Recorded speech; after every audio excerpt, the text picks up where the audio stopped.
Well, it was a good weekend for us at home, and I thank you for all that came out to cheer us on. I know there's a lot going on this weekend, and I thought we had great support, so thank you for that.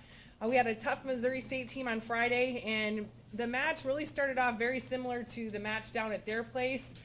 Last week I talked about how it was very lopsided, and the first two sets were definitely that. I thought the first set we kind of took control and won pretty handedly. I thought it reversed in the second set. They took control and won really handedly. And then after that, we got behind in the third game pretty significantly, but we're able to fight our way back into that game and pull it out 25-23 and went on to win the fourth game. So a big match for us. I thought that we did a lot of good things. Our serve-receive offense was probably the area that I was most proud of and thought we had the most improvements in.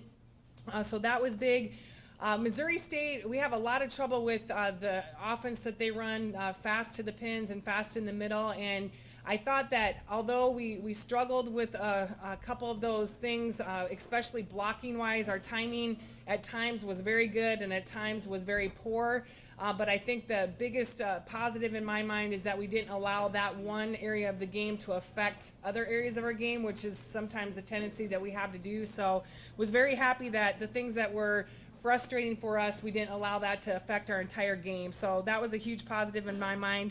I thought our middles did a nice job of being very active down at their place. I think they were basically non-existent. I think between our two middles we had maybe 5 or 6 kills for a 5-game match, but both Kayla and Autumn were very active on Friday night, so that was a big positive for us.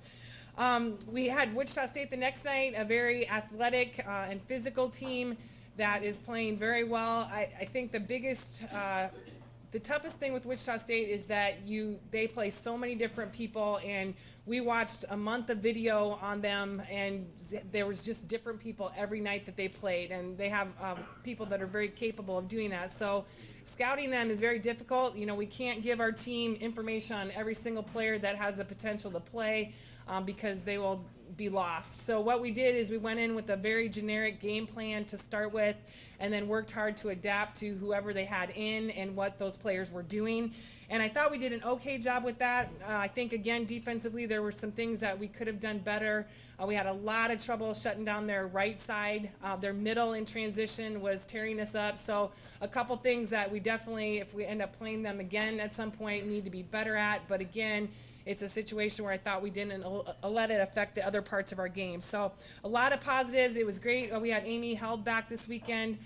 She actually only practiced about 1.5 practices last week, but we decided to throw her in and get her going this weekend. And I thought, first of all, she did really well, and I thought our team did a nice job of adjusting to having her back. It may sound crazy because she's a great player, but when you get used to the people that are next to you and then you throw somebody new back in there, sometimes that can take some adjusting to. And I thought our kids, we had moments where there was some miscommunications and some things, but I thought for the most part, both Amy and then the group that was in there in the backcourt did a nice job adjusting to having her back.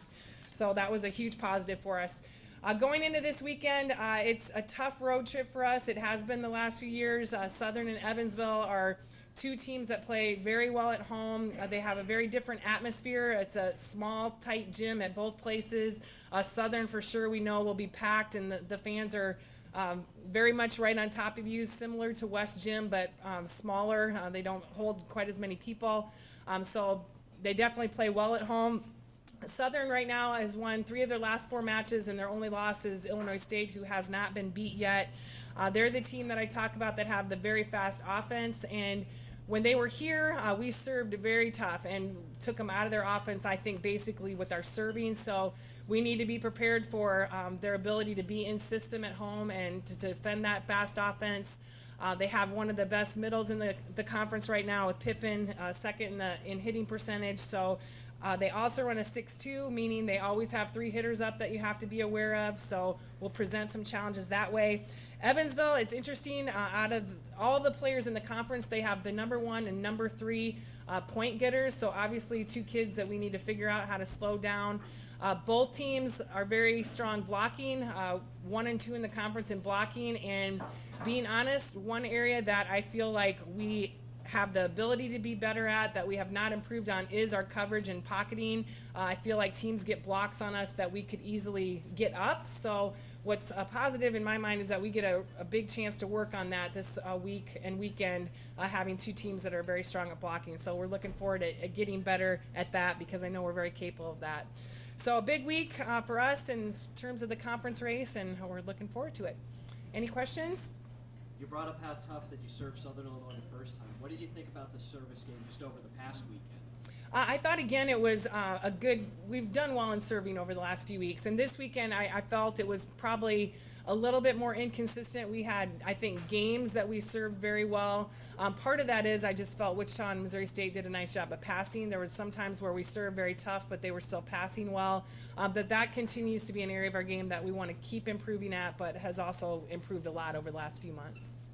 Bobbi, you clinched your 36th straight winning season, I think, with a win on Saturday. There's 38 out of 40 years it's been a winning season. How tough has that been to maintain that stability all those years?